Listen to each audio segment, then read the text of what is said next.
অন্তর্বর্তী সরকারের প্রধান উপদেষ্টা অধ্যাপক ডক্টর মোহাম্মদ ইউনূসের সঙ্গে দেখা করেছেন জাতীয় নাগরিক পার্টির আহ্বায়ক নাহিদ ইসলাম। এ সময় তার সঙ্গে ছিলেন এনসিপির দক্ষিণাঞ্চলের মুখ্য সংগঠক হাসনাত আব্দুল্লাহ।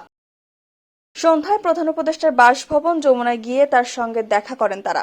সন্ধ্যা 6:30 থেকে রাত 8টা পর্যন্ত তারা যমুনায় উপস্থিত ছিলেন।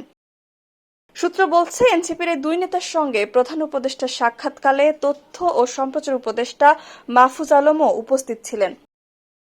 প্রধান উপদেষ্টা পদত্যাগ করতে চাইছেন। সামাজিক যোগাযোগ মাধ্যমে চলা এমন আলোচনার মধ্যে এসব বিষয়ে কথা বলতে তার সঙ্গে সাক্ষাৎ করলেন এনসিপি নেতারা। বিষয়টি নিশ্চিত করে এনসিপি যুগ্ম আহ্বায়ক মনিরা শারমিন জাগো নিউজকে বলেন, আমাদের দলের আহ্বায়ক প্রধান উপদেষ্টার সঙ্গে আজ সন্ধ্যায় সাক্ষাৎ করেছেন। প্রধান উপদেষ্টার পদত্যাগ নিয়ে ফেসবুকে যেসব আলোচনা চলছে এবং বর্তমান রাজনৈতিক পরিস্থিতি নিয়ে আলোচনা হয়েছে। জাগো নিউজ, ঢাকা।